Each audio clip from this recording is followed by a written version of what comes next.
So listen, let's talk about mood disorders. And, generally, there are three things we need to talk about.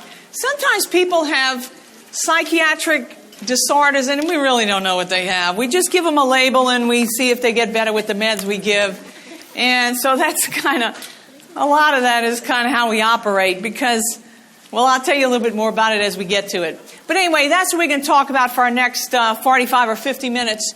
We need to talk all about depression because you're going to see it. It's extraordinarily common.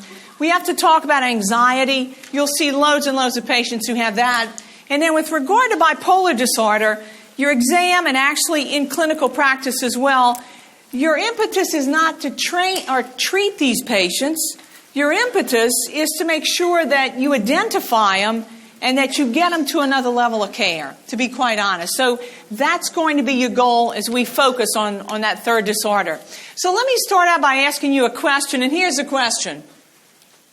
What controls your mood? This morning when you woke up, you were either in a fabulous mood, a horrible mood, or somewhere in between. What determines the mood that you're in on a daily basis? Well, it turns out that it's these minute amounts of brain chemicals, and they transmit messages, and really that's what determines your mood and mine. The four neurotransmitters that I'm talking about go by these names, serotonin and GABA. Those are two of the four neurotransmitters that make you go, look, if you just graduated, you know that feeling. If you haven't graduated yet, you soon will know the feeling. So those are the two neurotransmitters that make you let you take a big, deep breath. They're the neurotransmitters that let you laugh at a funny joke. They're the neurotransmitters that let you enjoy a hot chocolate chip cookie, or maybe it's a good glass of wine, or it's whatever it is you enjoy. Those neurotransmitters have to be balanced by two others that work exactly in the opposite capacity. The two other neurotransmitters are norepinephrine and dopamine. Those are the neurotransmitters that make you worry. Those are the ones that make you go check on something because you're not positive about it. And you're not willing to accept the outcome if it's going on. They're the neurotransmitters that make you get up out of bed in the morning when you're dog tired because if you're late for work one more time, you're going to lose your job. Those are the neurotransmitters that make you study for this important exam you have coming up, even though you don't feel like doing that tonight. So those neurotransmitters have to all be in good balance. If they're not in good balance, your mood is going to change. And so let's talk a little bit more about them. I told you what serotonin and GABA do. But some mornings you wake up and you just feel like, man, I feel great today. Today is going to be a great day. I feel like I could conquer the world. That's because you have adequate amounts of serotonin and GABA running around your brain in those little receptor sites. They also are responsible for allowing you to take a big, deep breath and know that whatever comes your way, you'll take it on. It's confidence, all right? It's calmness. But one of the reasons I've begun to like taking care of psychiatric patients, because I'll be honest with you, when I started out in practice, the 3 Ps for me did not mean polyuria, polyphagia, and polydipsia. The 3 Ps for me were the 3 kinds of patients I never wanted to take care of. Pregnant patients, pediatric patients, psych patients. How many people share my 3 Ps? So let me tell you what happened to me. I've gotten over my fear of pregnant patients, and I realized, I really like those people. There are only about 5 drugs you can give them, and you can learn those real easily. Pediatric patients, I was always afraid. This is the honest-to-God truth. I was always afraid I would overdose them and kill them. I found out, as I told you this morning, people are hard to kill. And nobody ODs on amoxicillin. So, I got over that. But, man, the last people to come along for me were the psych patients. And I thought, I just don't understand that stuff. I don't want to take care of those patients. And now I enjoy it. I enjoy it because when they feel better, they're some of the most grateful people you take care of. But you know what else? It's kind of fun. It's like a science experiment every day. You sprinkle a little serotonin or whatever and watch what happens. It's like a science experiment, and I'm kind of getting into that now. So I tell you all of that because if you sprinkle a little serotonin in somebody's brain, you expect a change in their mood. If you sprinkle a little more than that, you may begin to see symptoms that patients produce when too much serotonin hangs around. We see things like decreased libido. We see things like weight gain. Because when you stimulate those serotonergic receptor sites in the brain and you overstimulate them, what happens is that the appetite center comes alive. And so when the appetite center is stimulated and it's now crying, what you're going to do is satisfy the appetite center by eating. And so 3 cookies look good, but man, 3 more would be even better, and I'm going to get them. And so a common side effect of the SSRIs is weight gain, and that's exactly why. Because when you stimulate the appetite center, it gets satisfied by eating, all right? So that's what we see with serotonin. What about the other end, dopamine and norepinephrine? You need to know about this. There's a drug on television that's advertised to me and to you as adults. It's adults with ADD. The name of the drug is Strattera. You know what Strattera is? It's a selective norepinephrine reuptake inhibitor. Because if I make more norepinephrine available in your brain or mine, you know what change in behavior we're going to observe? We're going to see an increase in concentration.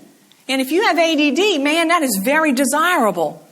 If you've got ADD and you just can't get started on a project, or even worse, you get started but you can't finish the project, if I make more norepinephrine available in your brain, you can start the project, go through it, and complete it. So I'm kind of getting into it now. When you sprinkle or change the concentrations of these neurotransmitters, you change behavior.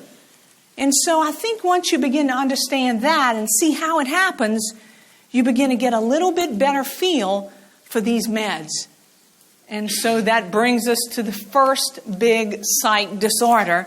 In fact, this is not even an arguable point. This is absolutely the most common psychiatric disorder that you will see in a family practice. Absolutely, hands down.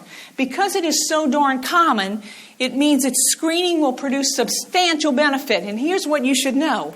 The United States Preventive Services Task Force, you know the Blue Book people, the tightwads? They're tightwads, all right. They want you to screen every single adult patient who comes into your practice for depression. And they want you to do that with every single adult because this is such a darn common condition. So why do we see so much depression? We see way more today than we did 10 years ago or 20 years ago. Here's the prevailing thought about depression, at least in the United States and probably worldwide. About 1/3 of people who have depression probably have it because of genetics. They didn't inherit the ability to make enough neurotransmitters to stabilize your mood. The other 2/3 of people have depression not because they don't make enough, but because they are exposed to some stressor that causes them to metabolize what they make very rapidly. Like going through a divorce, like going through a major illness with a parent or a child or a spouse. What about NP school? Anytime you are under a lot of stress, even good stress, it causes you to metabolize serotonin, norepinephrine, GABA, dopamine very rapidly. And those neurotransmitters can't get enough, and so you begin to see moods begin to depress, all right? So that's what we see, and that's why we think people have depression. But to be quite honest with you, we really don't know. Because these neurotransmitters are present in such tiny quantities that we can't even measure them. So that's the prevailing thought, and that's the way I want you to think about depression. Here's something else that really means you need to screen. Lots of patients who have depression don't come in and say, I feel so down today, I know it's my depression. They come in instead and they say, oh, I've headaches all the time. I'm so tired. I feel so stressed. I'm so tired all the time. I hurt all over. They have other complaints. They have somatic complaints. And, you got to make sure that it's not some physiologic complaint that's causing I'm tired all the time. Oh, yeah, maybe H&H is 21 and 7. No wonder you're so tired. So a lot of patients don't come in and tell you, I feel depressed, which means you always have to have an index of suspicion when patients come in, especially with somatic complaints that you really can't put your finger on, all right? Depression always has to creep into your differential. So how do you screen these people? Thankfully, we have a number of screens that are out there. They all have good points and bad points. Not a single one of them is perfect, but a couple of things. You always want to try to use one that matches your patient. So if they're older, you want to use one that's suited for older patients. If you're taking care of kids or pregnant women, you use one suited for that age group. So listen, there's several that you certainly should have heard of by now. The PHQ-9 is famous. It's free. It's just a very, very good one. The PHQ-2 is the one that we use in our clinic. It's very, very quick. And to be honest with you, if it's positive, then we're gonna do some more. But I want you to pick one of these and use it. The reason that the PHQ-9 is a big deal is because we use it in older adults, and we use it in adults who are cognitively impaired.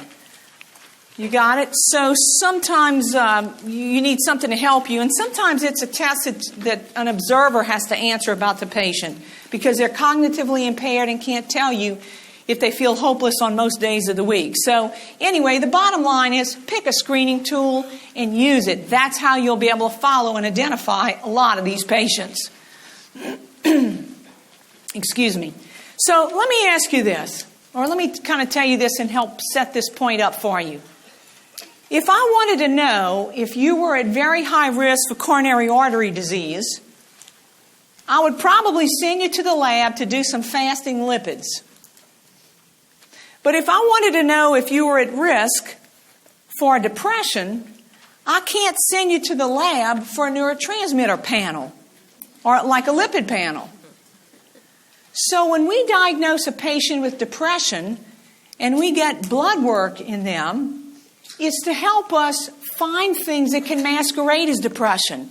For example, hypothyroidism, especially in an older adult, can look exactly like depression. Now, how embarrassed would you be if you gave a patient Lexapro when they really needed levothyroxine? You would be very embarrassed. So typically when a patient exhibits symptoms of depression, they have a positive screen, we get labs on them. But the labs are not to identify depression, it's to rule out something that may masquerade as depression. Certainly a TSH has got to be part of that screening, always in older adults, and many times in young and or middle adults. An EKG is up here as well. And listen, we don't universally get that, but some of the SSRIs can prolong QT intervals, which may mean that in an older adult, an EKG would be a wise thing to do. And I would tell you, you certainly won't see that on the exam, but it's always something you have to keep in mind when you begin to put meds in older adults. After a patient has a positive screen for depression, we do something I usually call a deep dive. We look for symptoms of major depressive disorder because we don't have a blood test that tells us that. So we look for these symptoms, and there's a real easy way to remember them, and here's how to remember them. The acronym is SIG-E-CAPS. I hope that you learn that. It's the way every psychiatrist in the country learned to diagnose depression. We don't have a blood test. We have to look for characteristics in our patient. And if they exhibit these characteristics, enough of them, we say, yep, it looks like you got depression, so let's treat you and see if you get better. So let's talk about SIG-E-CAPS. The S of SIG-E-CAPS stands for sleep issues. You know what we know about patients who have depression? They exhibit two things, two common sleep issues. One, they sleep around the clock unless you wake them up and get them out of the bed. The other thing that they have is early morning awakening. It's classic in patients who have depression. I usually ask my patients, what time you go to sleep at night? What time you wake up in the morning? Do you sleep all night? Do you feel rested when you wake up? If they have sleep issues, they get a check next to the S. Look at the I of Siggy Caps. You know what characterizes depression? It is a loss of interest in things that people always love to do. If you don't care about doing something you've always loved to do, that represents a loss of interest. And when I question you, you're going to get a check next to my I.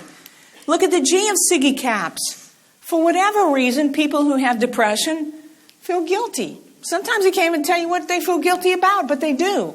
So ask, if that's a symptom that you've been able to pick up in your patient, they get a check next to the G. The E stands for energy, and oh my goodness, you know this one. Haven't you been in an exam room with a patient, and you come out of the exam room and you go, whew, that patient wore me out. That patient, in my mind, is depressed until proven otherwise. You know why? They had no energy and they stole mine. A loss of energy is what characterizes depression. So if that's the case, they get a check next to the E. The C of Siggy Cap stands for concentration. I work for a medium-sized hospital. I see a load of healthcare providers. When a nurse comes in with symptoms that look like she's got or he has depression, you know what I usually ask them? I ask them, are you getting out on time or pretty close to time at the end of your shift? Universally, you know what they tell me? You know why? They can't focus enough to close an EMR. They can't close a patient record. Their focus is just not there, even though it's click, click, click, click. So concentration and focus is huge. You know what an older patient tells you? Amelie, I used to always love to read my newspaper in the morning. I read the same sentence over and over again. It's like it just doesn't stick in my brain. It's an inability to focus or concentrate. It's classic with depression. They get a check next to the C. Look at the A of Siggy Caps, appetite. You know what happens to people who are depressed? Two things. They either gain weight because they eat around the clock because eating provides comfort for them, or they stop eating. And in 3 weeks, they will have dropped 12 pounds, and you look at them and think, they don't look so good. I wonder what's going on. Appetite is huge when we talk about depression. If that's the case with them, somebody in your office needs to weigh all your patients, right? Weigh them with regard to depression. Appetite, if that's appropriate, you're going to put a check next to the A. Look at the P of Siggy Caps. The P stands for psychomotor symptoms. For me, this is classic. Do you remember when you were a little girl or boy? You remember Dennis the Menace? What was the name of the old man that lived next door to Dennis the Menace? Mr. Wilson. You know what I used to think? Mr. Wilson was just an old grumpy, old crotchety old man. Now, as a wiser adult, I realize he was depressed. He was the classic depressed older adult, because that's a symptom that we see in older adults. It's psychomotor agitation, irritation. That's exactly how they present. Dennis would have been a way better neighbor if he'd have gone over a little Prozac and a cookie every afternoon for Mr. Wilson. And look at the S of Siggy Caps. It's suicidality. You have to be comfortable asking your patient, are you thinking about hurting yourself? And what to do if they say yes.